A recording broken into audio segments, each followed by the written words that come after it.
Alright. Okay, lights, camera, action!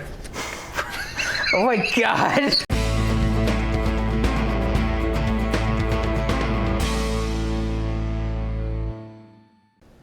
Oh, hello there. Oh, are you starting? Start, hurry up. I already Okay. said hello. Welcome back to the Out of Touch podcast. I'm Chris, that's Bill, and today we're talking about Star Wars Obi-Wan Kenobi, or just Obi-Wan Kenobi, the prequel slash sequel to the prequels. Sequel to the prequels, prequel to the originals. Exactly. Also, it's kind of an interquel to those two trilogies. Indeed. Not confusing at all. No. So, Bill, how did you like Obi-Wan Kenobi? What are your thoughts? What parts made you mad? Nothing really made me mad, because I did genuinely enjoy this for the most part. I have some criticisms. Okay. Mostly constructive criticisms. I'm not like one of those people who's like, it's not really about Obi-Wan, it's just about Reva, even though she's like barely in some episodes. Yeah. Like,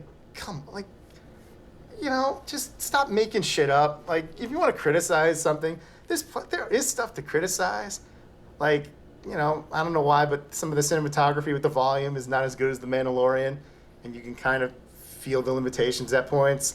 I feel like that has nothing to really do with the volume and just more with like people just not really knowing how to utilize that tool. Well, it's the cinematography of it all, but Yeah, because I hear people blaming like the volume for like limited stuff, but I'm like, they made like The Mandalorian on the volume and barely even knew that thing like existed when that show came out. Oh yeah, so. It's one of those things where it's like you don't think or notice it in The Mandalorian, so I don't know why it's in certain places it feels more noticeable. Not always, but there's just moments where it's just like something feels off and I can't put my finger on it. And a lot of it has to do with the way it's shot. Yeah, I think like it's a very new like movie making tool that probably like a lot of people are still kind of getting used to on like how to make stuff with it. Yeah, because there's moments where it's like, oh yeah, this looks great. Yeah. And they're just using the volume and they're using it perfectly and it looks good, it looks great. But then there's just the moments where it's like, you couldn't get a better angle of that? That looked weird. I mean, there's definitely some hiccups with this show for sure. I would say overall, I like it. It pretty much like did almost everything I wanted it to do. And like the stuff like it didn't do is like that's really not the show's fault. It's like more like my own expectations where like it's like, why didn't they show any Anakin and Obi-Wan stuff from the Clone Wars? But the show never said it was going to, so that's just me hoping for stuff that clearly wasn't going to be part of it. In fairness though, one of my major criticisms is once you watch all 6 episodes, the real main narrative focus is on Obi-Wan and Anakin / Darth Vader, and I think this show had the perfect amount of Darth Vader. Yeah. But it didn't have enough Anakin. It's true. Like, I think we needed to see Anakin in a flashback sooner than we did. It wasn't until like the second to last episode that we saw Anakin? Yeah. We needed to see Anakin in that first episode after the Obi-Wan fought Vader. That episode with him in like the back to tank needed to at least have one flashback of him and Anakin at some point.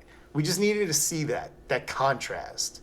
They set it up perfectly too, and I really thought it was going to happen. Yeah, I thought we were going to definitely open up maybe with like a dream / memory that like gets kind of twisted, or just a memory. And then he wakes up, he's like, Anakin, no, I'm sorry, because like maybe he was just like, you could even hard cut to like a I hate you from Revenge of the Sith. Yeah. I would say, like, it's weird. The first 2 episodes, actually the first 3 are pretty strong. I would say like that 4th episode is kind of like, meh.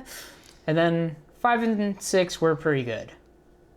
I kind of agree with that. Like, that middle episode is where Obi-Wan finally starts getting his groove back. Where he starts like I can fight these guys, no problem. I do wish, because we get the Inquisitors for the first time in live action in this, I would have liked if you had just like one Inquisitor that Obi-Wan could have just like killed. Like maybe at one point it was going to be Reva, but then maybe they changed their minds. Maybe they didn't. I don't know. Information's all over the place. Yeah, it seems like the Inquisitors in Star Wars, like, they're very, like, inconsistent. Like, because I think, like, I don't know if this is true, but I always, like, read, like, a thing where, like, the Inquisitors they're, like, dark Jedi, but, like, they're kind of, like, they just know the bare minimum of, like, the Force and stuff, because, like, they're supposed to be, like, bad on purpose, where it's just, like, you know enough to be able to kill, like, a broken, busted Jedi. Or an inexperienced youngling or Padawan that got away. But, like, you don't get to be, like, a real, like, Sith Lord or whatever. That's the vibe I've gotten. Yeah. Because, as we've seen in this, and even elsewhere, they come across someone with, like, actual experience. They get cut down like they're nothing. Yeah, exactly. Like in Rebels, when Maul killed, like, 2 of them. Yeah, Maul killed that dude with the hat in, like, 2 seconds. And yeah. Reva has that amazing scene where she tries to kill Darth Vader. I know we're getting ahead, but whatever. I compare that scene to just someone running headfirst into a brick wall, because that's pretty much what happened. Yeah. I guess, like, going with some things, because it's hard, because, like, the only thing I really, like, love about this show is, like, all the Darth Vader stuff, honestly. I think, like, the Obi-Wan stuff is, like, fine. Like, the first episode when he's on, like, Tatooine, and he's like, I'm a weird butcher guy, and... Gotta do something to make money. Yeah, and then you get, like, Luke's, like, Uncle Owen being like, you're gonna train him like you trained his father? And it's just like, oh, snap. That was a good line. You mean that guy you killed? Yeah. Fuck you. It's cool. You know, they brought back the Uncle Owen that they had in the prequels. Yeah. Doesn't have too much to do. He gets a little bit in the first episode and some more in the last episode. Yeah. Where him and Aunt Beru, like, shit. They're pretty dangerous when they want to be. Yeah, it's a shame that they aged 100 years and then became skeletons. You know, in fairness, like, looking at how they do in this series, I'm like, you know, I can almost buy another decade in the desert making them look like how they do in the originals. Hard life. Yeah, because they're already, like, they're looking a little older. Yeah. Another 10 years in a desert. Yeah, I can almost buy it. Yeah. It's hot. There's not a lot of UV protection. No. Yeah. And I'm not going to lie, it starts, like, them being skeletons, it's just like, my God, how horrific deaths. Looking at this, you almost makes you want to think, I'm like, shit, did they fight back? Because now there's going to be, like, a retelling of that event where it's, like, instead of, like, being murdered and being, like, terrified, it's going to be, like, Uncle Owen, like, fighting, like, a stormtrooper to death, and then they just explode in a wall of fire. Man. Yeah. It's just, like, they just get overwhelmed. Like, Uncle Owen's just, like, repeatedly punching a stormtrooper in the face with, like, his, like, helmet, and then there's just, like, blood splatter as he, like, breaks the lens and everything. And as he's doing that, like, one of those, like, stormtroopers with the flamethrowers sneaks up on them, and that's how they die. Yeah. Like, there's just too many of them. They got, like, 27 of them, but damn it, there was just too many. Yeah. Let's see, like, there's all the stuff with, like, little Princess Leia in this show. Did not expect to see Leia. Yeah, I don't know, like, why I didn't expect it, though, because it seems, like, very obvious when you think about it. It's like, what would cause Obi-Wan to go off planet at this time in his life? It's like, oh, the other child of Anakin is in trouble. Yeah. Of course. Yeah, I mean, it's all ploy by Reva because she thinks that because he had a friendship with Bail Organa that he would either be called upon or bring it upon himself to try to rescue the little princess. Yeah. I think, like, she's pretty, like, smart for, like, a little kid. I mean, and, you know, she's supposed to be. But it's like, she's almost, like, too smart sometimes for, like, a little kid. Well, she's 10. Yeah. So she's probably I think she's a princess, so she's probably decently educated. Yeah. And Leia was always kind of wise behind her years, because she's, like, 19 in the original movie. It's true. Like, she's only 9 years away from talking smack to Vader and Tarkin and the Death Star. Yeah. She's, like, talking smack to her, like, cousin. Yeah. It's like, you're afraid of your dad. Nobody likes you. You Yeah. suck. There's that dramatic irony, awkward moment between... Like, there's, like, the nice moment between her and Bail. It's like, someday, this will be all yours to take care of. It's like, are you sure about that, Bail? Yeah, I know some things. Yeah. I've seen some other movies. Indeed. Man, it's crazy how many times that they brought back Jimmy Smits to play Bail Organa. Yeah. Because he popped up in, like, The Force Unleashed. He showed up in Rogue One.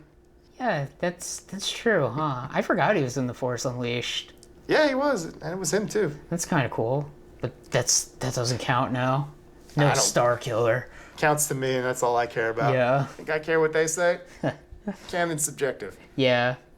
It's weird because, like, you know, the main thing in this show that I love is, like, and I sound so stupid, but I just think all the Darth Vader stuff is so awesome. I mean, it's all pretty well done in this. I mean, he has so good lines, like that first encounter with him and Obi-Wan, and my then, like, God. Obi-Wan's just like, what have you become? And he's like, I am what you made me. I'm like, oh, snap. even right before that, when he first comes out and Obi-Wan just he feels it in the Force, and then he sees Vader, he's just having a panic attack. Yeah. And then Darth Vader just starts force choking people in the street to try to lure Obi-Wan out. Just kills that guy, and then kills that guy's kid, and then just drags that one poor lady along the street. Yeah. Like, holy shit.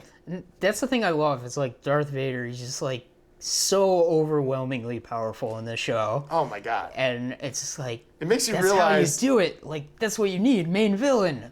Yeah, it also shows it's like, Luke, you're lucky. He wasn't trying to kill you. Yeah. If he wanted to kill you, you would have died very quickly. I mean, like, just that third episode where, you know, he fights Obi-Wan and he just, like, you know, is not even trying and then, like, makes the fire and starts dragging him Oh into my the God. fire. I was like, what? The sheer pettiness. Yeah. He must have been thinking of that for a decade. He's like, I'm going to find this motherfucker. I'm going to burn him. I'm going to Yeah. burn him with so much fire. Seriously. My one issue with that is like how Obi-Wan gets away. Darth Vader puts the fire out. It's like, all right, bring him to me. And then like the lady that's helping Obi-Wan blows the thing up, starts a slightly bigger fire. And then like the big robot slowly saves Obi-Wan. And Darth Vader's just like, fucking really? He's just like, I can only control the fire I make. Or it's just like, I keep bringing video game logic into the live action Star Wars. It's like, damn it, my force bar is not fully refilled. You son of a bitch. I mean, there's a lot of stuff like that in this show that I can excuse, but, like, you know, in that episode 4 when it's just like, we're in this, like, base and all these stormtroopers are, like, firing at Obi-Wan and all of them miss and he's just reflecting bullets with his lightsaber, standing in a very confined hallway. I'm like, yep. Like, Star Wars. I know. I saw some people complaining about him running from the water as that being like silly and unrealistic, but then I was just like, but Tom Cruise did that for real once. Yeah. I'm like, I buy that just fine. The main thing I just, like, don't get is, like, those and this is like, well, it's just a show, but it's like those windows are like underwater. You think they would be pretty damn strong, but like it only takes like 1 or 2 like shots with a gun to like break them. I mean, I don't know the internal glass construction of the Star Wars galaxy.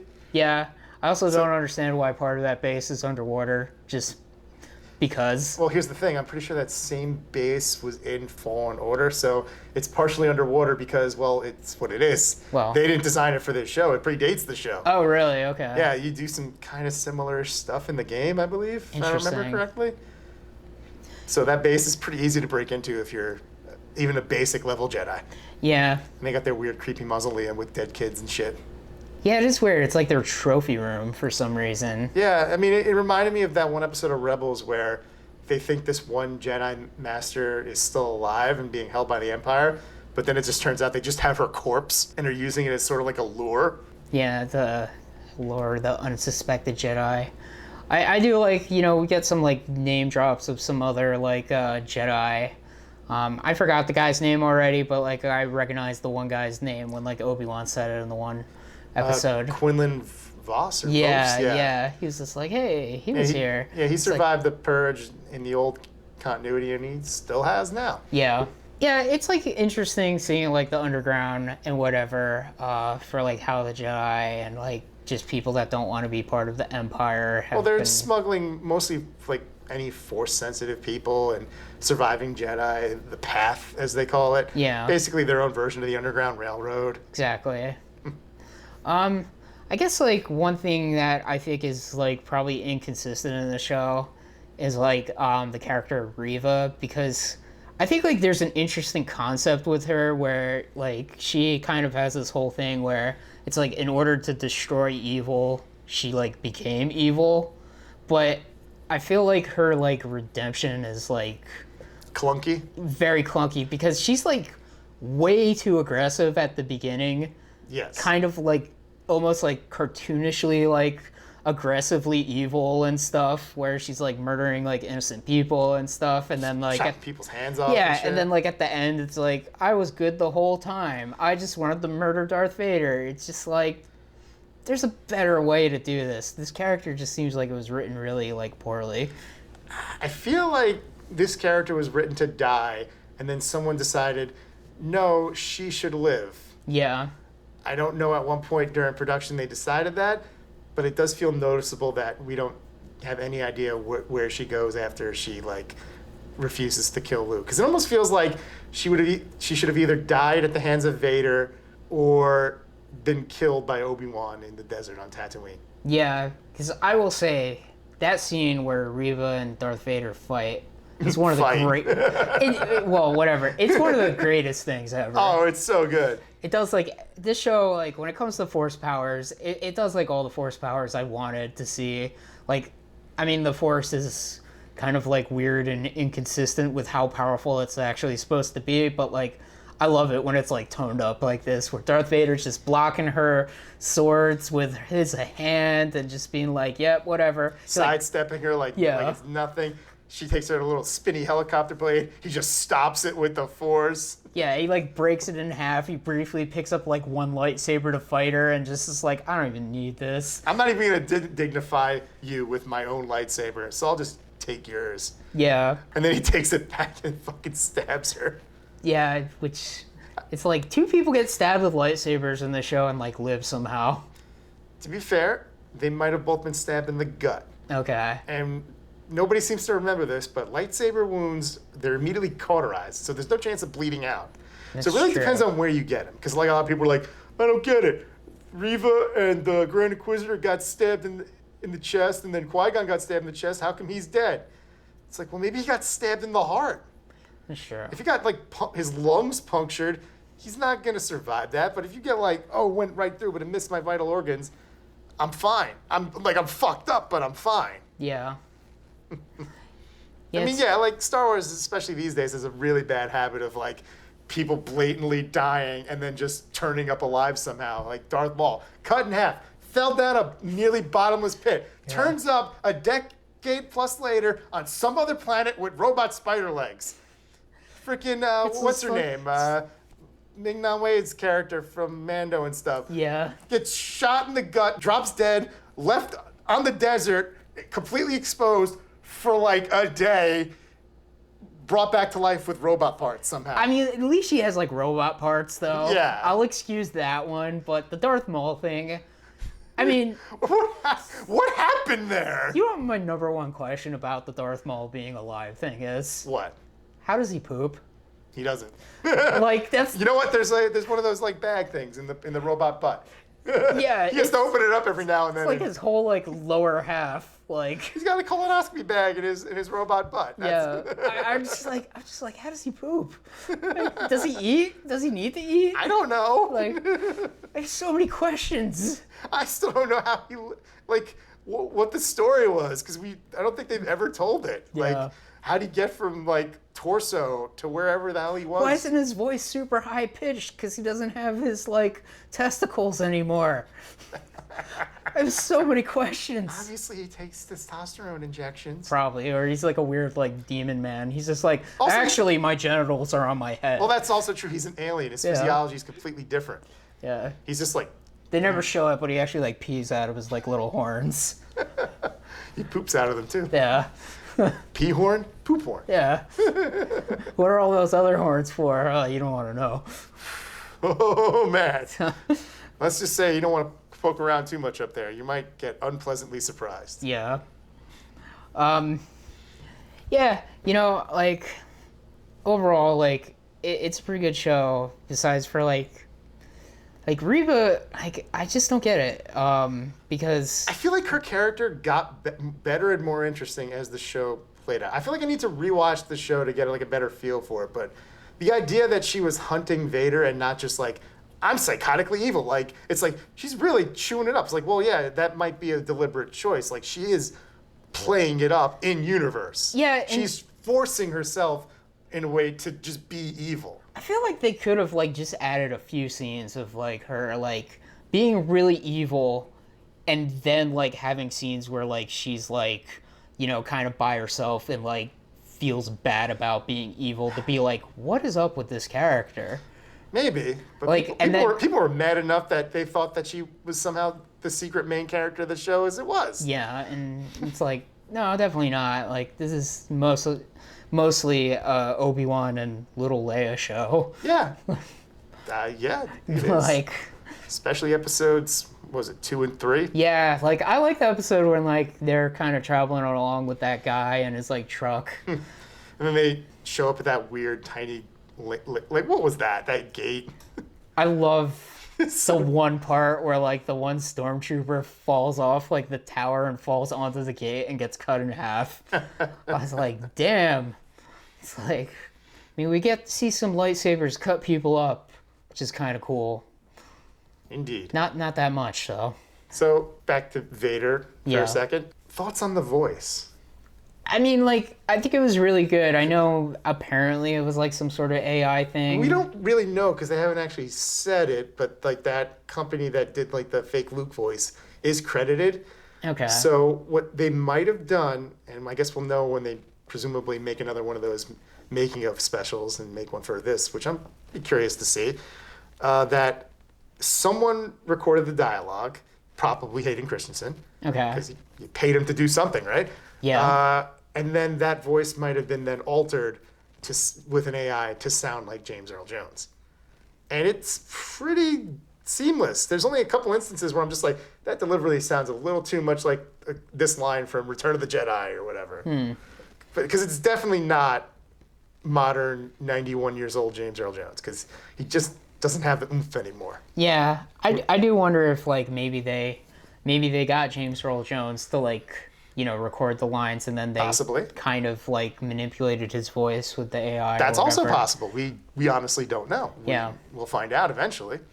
I would assume. It's interesting because you mentioned like Anakin and like, you know, we get that one scene of like Anakin and Obi-Wan like sparring in the past, and although that scene really worked for like the episode, I was kind of let down by like the lack of like them actually talking to each other. Yeah. It was kind of like, hey, here's like a fight between Anakin and Obi-Wan again, and it's like, well, I've seen that already. Like, I just want them to like sit around like talking about shit or something. Yeah, we needed, like I said, we just needed that one other moment, one other flashback. Yeah. Whichever era, Hayden Christensen, Anakin Skywalker, like Clone Wars, or even just still Attack of the Clones. I just think we needed to see more. We Yeah. needed a little bit more Anakin Skywalker. Yeah, there was that rumor going around that like I was really hoping would be true, with like they were gonna do like a live action version of some like scene from the Clone Wars cartoon that they didn't actually get to do when like the show got canceled, and it was like kind of like Obi-Wan and Anakin sitting at like a campfire right after like Ahsoka left the Jedi Order. That would have been cool. And I was like, oh man, like that would be awesome if they did that in live action, to kind of get like more hints of like Anakin was going bad, you know, before like episode 3 and everything. But we didn't really get that. But I can't really fault, you know, the show for not doing it, because like the show never really promised it. I'm not saying like you need to do that specific scene. Yeah. But I think you bring back Hayden Christensen and you barely use him. Like, we get like the first instance of him. I mean, he's in the Vader suit probably most of the time. Yeah. There's like stuntmen and all that too, but we see like his face getting the helmet on him. Obi-Wan sees a vision, hallucination of him in his desert. Jedi robes. We see a couple quick flashbacks of him in Order 66. We get the one extended flashback scene, and then we get that amazing scene at the end of the second fight where we see like half his face in the Darth Vader suit, which is pretty awesome. What did you think of Vader versus Obi-Wan round 2? I guess you could argue it's technically round 3 because he's Darth Vader in Revenge of the Sith. If you want to get technical about it. Yeah, I guess so. Round 3, yeah. I mean, it's It was good. I liked it. Yeah. I liked that like Obi-Wan like fully rallied and just started pelting him with boulders, and then just I fucking love that he went for the buttons. I was like, that was so great. Yeah. He just starts pounding it. I mean, part of me would like also love to just see like a quick edit where it's just like he's just banging it. It's like Nice. like that would be hilarious. Yeah.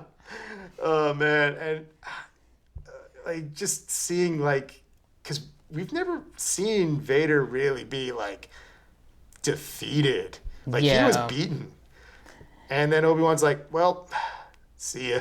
Yeah, I feel like I'm contractually obligated not to kill you. Bye." Like they added the one thing like at the very end where it's just like, you didn't kill Anakin Skywalker, I did.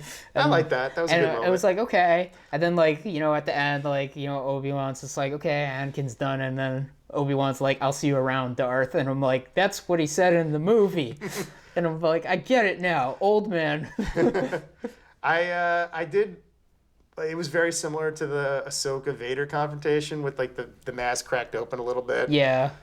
And I think it was better than that because we only got like a second of the James Earl Jones voice mixed with the Anakin voice, where here it was like kind of in and out. Yeah. And I love the moment at the end where he just screams out, Obi-Wan! Full of rage, but it's also kind of pathetic. Yeah. It almost makes you wonder. It's like if there's like a part of him that wants to kill Obi-Wan. It's like, fight me, I will kill you. But there's another part of him that's like, come here, fight me, kill me. Yeah.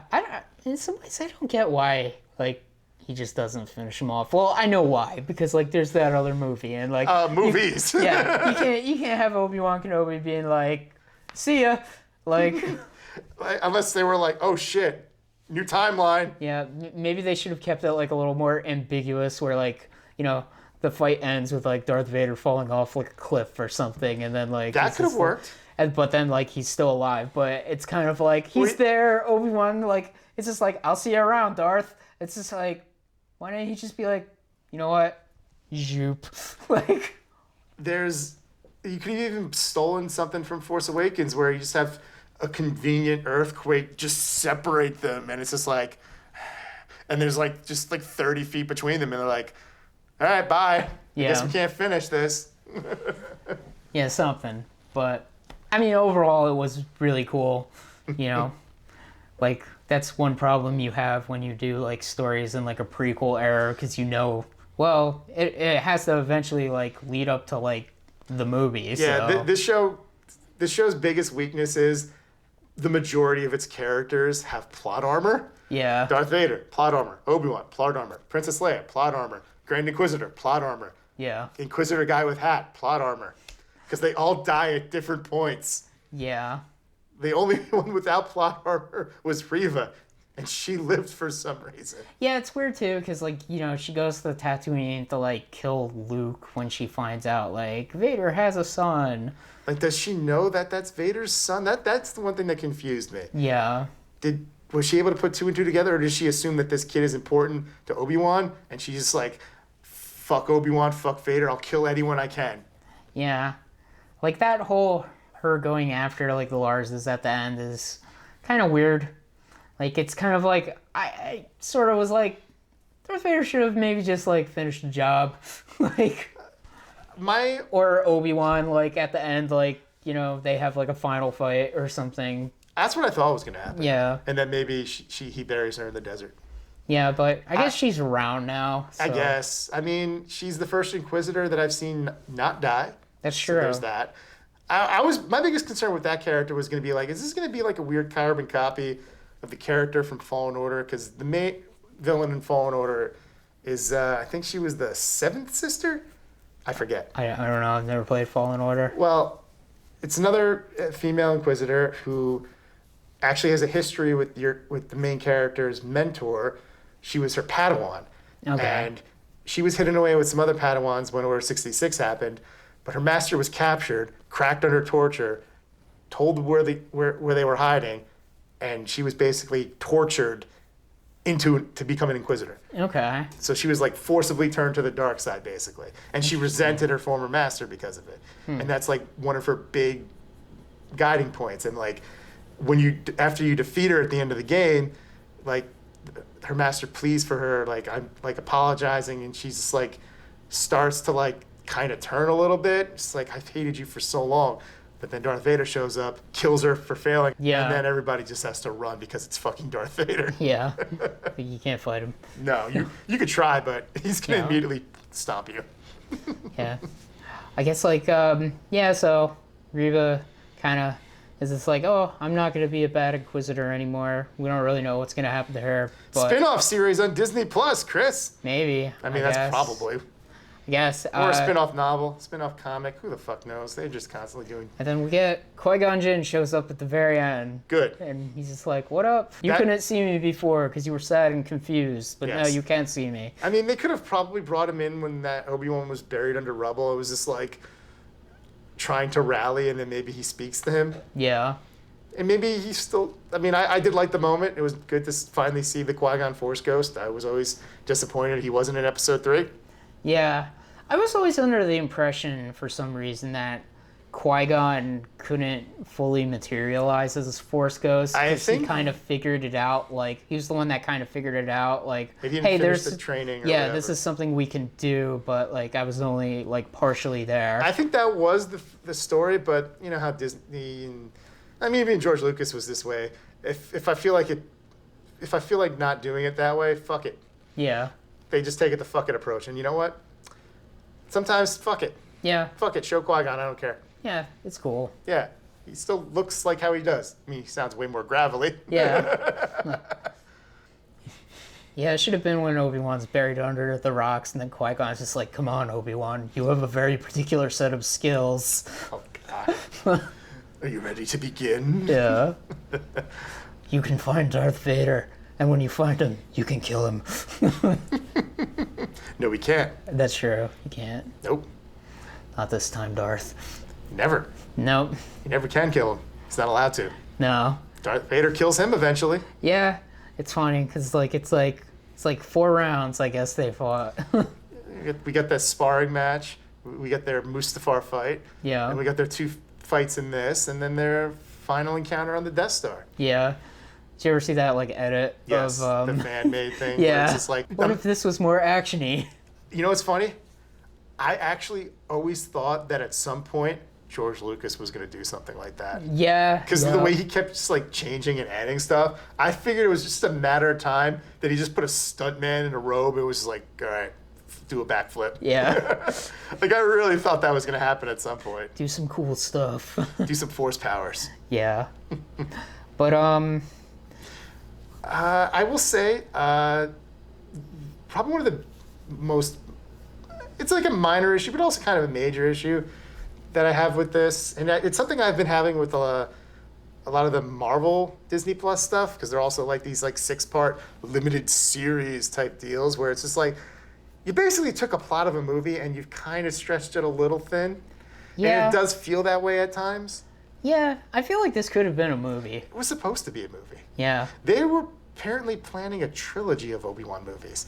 But, Oh. you know, the Han Solo movie bombed the box office and they learned the wrong lessons because that's what they seem to do. Yeah. Oh, Solo bombed, so we can't ever recast any of the legacy characters. We also can't do any more spin-off movies.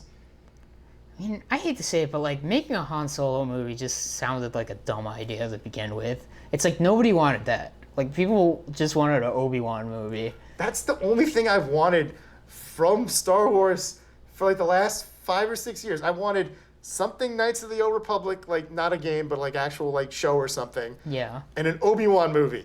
I'm like, I want my sad Obi-Wan in the desert movie. Yeah. Damn it. It's like, see trailers for Logan. I'm like, I want that, but Obi-Wan. Yeah. It's like, come on. But yeah, I don't know. It's odd that this is like a limited series. I mean, Ewan McGregor wants to do more. It has been very successful. they could. They're probably going to do something else. There's some stuff you could do with season 2. I mean, like the only thing you can't do is, I think you can't do Vader again. you can't do Vader again. And thanks to Rebels, you can't do Darth Maul. You can't, because the way Obi-Wan and Maul's story ends is so good in Rebels. Yeah, I know. You can't like, unless you're just gonna be like, We're just gonna do that scene. yeah, we're gonna do it again. We're gonna do that in Obi-Wan season 3 when like Ewan McGregor is almost Alec Guinness. Yeah. With like the almost full head of white hair. We're just gonna do that scene. Never mind this Ezra guy. He's running away. Or we just cut away. We just don't show him. We just see somebody riding off on a camel. Yeah. Oh man, that scene just to go on it.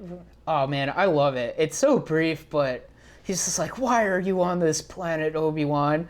And he's just like, "You're protecting somebody, the chosen one." And then like he's just like, "He will avenge us." Like I was like, "Damn, that's good." Yeah. Like It's a good scene.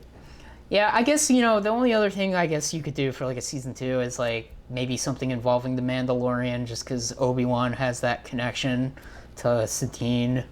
And this was something that they were apparently planning to do for, I don't know, if the Obi-Wan movie or one of the planned Obi-Wan movies. So I think they had like some loose story ideas.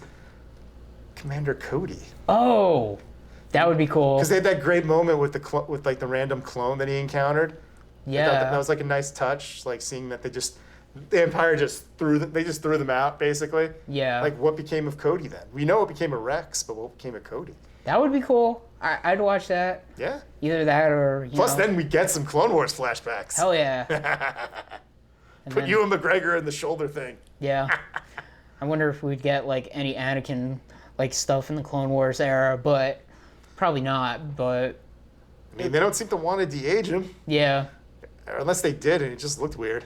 I'm not really sure what I happened. don't think there. they did, but like It's to hard be to honest, tell. he looked fine. And honestly, I don't get why they picked the episode 2 version. They should have just done the episode 3 version and put like the long hair on him. I think they wanted it to be a training session, and Jedi Knight Anakin's not going to have a training session with Obi-Wan. They'll have a sparring session, Yeah, and I think it's more impactful if it's like a teaching moment between a master and Yeah. apprentice.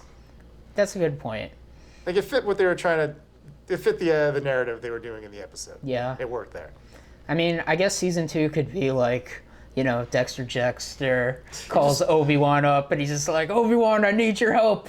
I'm in pretty deep with the Black Sun," or whatever. But wait, that's how you get Maul in for a Yeah, I second. know. But then again, Maul thought he was dead circa Rebels. But then Yeah. again, maybe he thinks he dies in the Obi-Wan show. Maybe. I don't know. Who knows what the hell they're gonna do? Yeah. But man, if they retcon Rebels, people will be mad. They would Probably. be. Yeah. People are mad that they were allegedly retconning the original movie, even though it's like not really. It's like, well, how did Leia didn't know Obi-Wan? It's like, well, you don't know that. Yeah. She just sent out a formal address, and also when Luke said, "I'm Luke Skywalker. I'm here to rescue. I'm here with Ben Kenobi." She was like, "Ben Kenobi." Yeah. So she knows Ben Kenobi. She knows the name Ben Kenobi. Yeah. I'm just saying there's some wiggle room there. Yeah, there definitely is. You know, who knows? Maybe season 2 will just be like Jabba the Hutt. Obi-Wan's got to fight him for some reason. I think if another Star Wars show spends too much time on Tatooine, people will lose their minds. It's the main planet. It's the most important planet in the galaxy. I guess so, because 2 Skywalkers grew up there. Yeah. The 2 most important ones. Yep. Oh yeah, they did mention one thing that actually before we end the talk. They mentioned Obi-Wan has a brother. That's something I'm curious about. Yeah. Maybe that's season 2. Maybe. Yeah. That almost feels like something, whether intentional or not, that's something you could do something with. Yeah, because he's just like, I think I had a brother. Obi-Wan Obi-Wan's family. Let's find out some of his backstory. Yeah. Why not? Fuck it. That's something different. Like, okay, we had the nostalgia fun with Vader and stuff. There's a galaxy to explore with this character, before he has to turn to an old man. Yeah. Let's do something interesting. Fuck it. Let's go. Yeah, totally. I mean, he's got to build his better house, too. Yeah. But, And you know what? They'd be stupid not to do this. Whatever adventure he goes on next, should be accompanied by Qui-Gon's ghost. That would be cool. He doesn't have to be there the entire time, but just periodically, just pop up. Like Obi-Wan's like doing a thing, you just got Ghost Qui-Gon leaning on a wall. It's like, what you doing there, Obi? I don't know about that. he's like in a city, and then like Obi-Wan gets mugged, and then like he's just like, "Where were you, Qui-Gon?" And Qui-Gon's like, "Can I get mustard on that?" Oh, Obi-Wan! Well, I'm hungry. Even the dead eat. It's like, This dead man eats. Some relish too, please. Yeah, but I don't know. Any other thoughts on the Obi-Wan Kenobi show, Bill? It's largely enjoyable. I liked it. It's fairly fun. I was very happy to see Ewan McGregor back as Obi-Wan. He's so damn good at it. Yeah. Yep, we got the hello there once. That's all you need. People wanted the hello there and then the pose with the lightsaber, and they got both of them in the last Two episode. fingers in front or whatever he does. Yeah. Because he did that once in Revenge of the Sith, and he just kept doing it in cartoons and stuff. Yeah. Well, I guess that's it for the Out of Touch podcast. Thanks for watching. Guess we'll see you next time. Goodbye there? That doesn't work. No.